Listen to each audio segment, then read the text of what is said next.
This is a presentation for Group 2 in IL 614. We did the Alabama Educator Code of Ethics, and it's inserted from the Alabama Educator Code of Ethics that was provided as a resource for our class.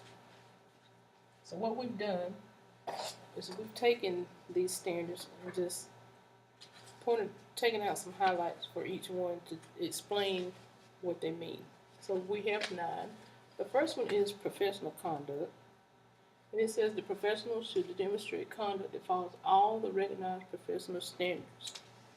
And it doesn't say on here, but I would also include confidentiality as a part of professional conduct. You have to maintain high standards, support professional supportive teaching environment, and engage in collaborative work with peers.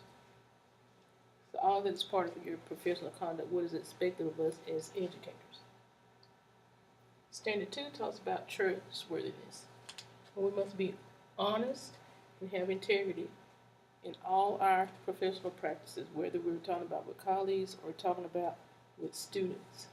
That includes properly representing facts, when you're talking about education in public, advocating for equitable opportunities for all children, so we shouldn't favor one group over the other, whether it's gender or race. And we must embody for students the characteristic of intellectual honesty and fairness. All of that goes into trustworthiness. And both the student and staff should be able to trust all educators.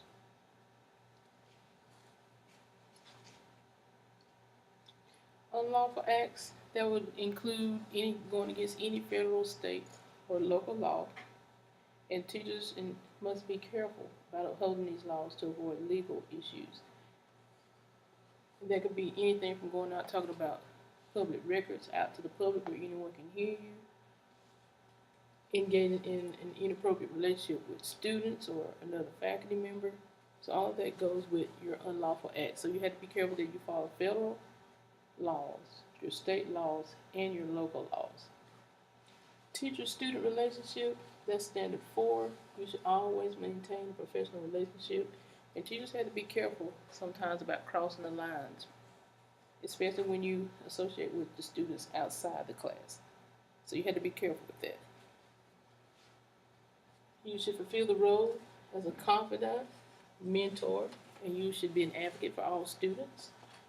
You should nurture intellectual, physical, emotional, social, and civic potential in each and every student in your classroom, not just a few, all of them. You should provide a safe environment, and I think we do that at Lincoln High School. And as a matter of fact, today we just received the certificate from the Attorney General for being one of the safest schools in Alabama, and only 8 schools in the state got that distinction, so we're proud of that.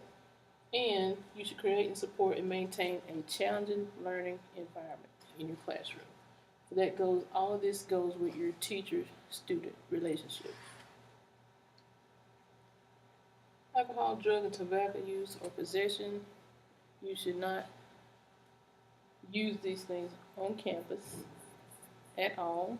You should provide a positive role model for students, because whether we know it or not, students see everything that we do. And sometimes that even includes when you're outside of school. Public funds and property, you have to be honest and trustworthy with all public funds. And one example would be club leaders. We take up funding for our students. You want to be careful. You want to make sure that you turn in every cent that you get. You want to make sure you document every dollar that a student gives you. And you make sure you turn it in. You don't take it home. You don't put it in your purse.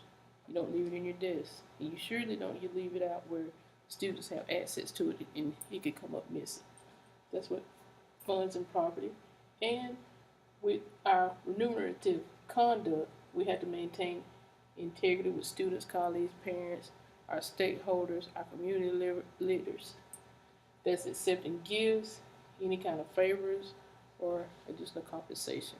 So we have to have integrity with that as well. Our standard 8, maintenance and confidentiality.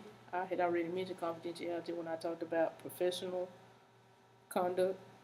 So you have to keep school records private. and you don't go out into the community and you don't talk about it.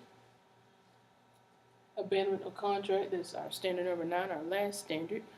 Each educator is expected to uphold to his or her, fulfill the terms of his or her contract. And failing to do so could have a negative effect when that person goes to look for other employment. So you always keep that in mind. You always want to advise or your superintendent or your principal when you're planning to leave a contract. And the last thing is just the thing about educators that we have included. A quote from George Bernard Shaw, I'm not a teacher, I'm a fellow traveler of whom you ask the way. I pointed ahead of myself as well as of you. So educators believe in the dignity of all human beings, in the pursuit of truth and excellence as a democratic right for all, and in the right of all people to have the freedom to learn. And that is our job as an educator, is to uphold these standards, live by these standards, and set an example for our students. Above all else, we are teachers by modeling, not just by our words, but how we live and conduct ourselves.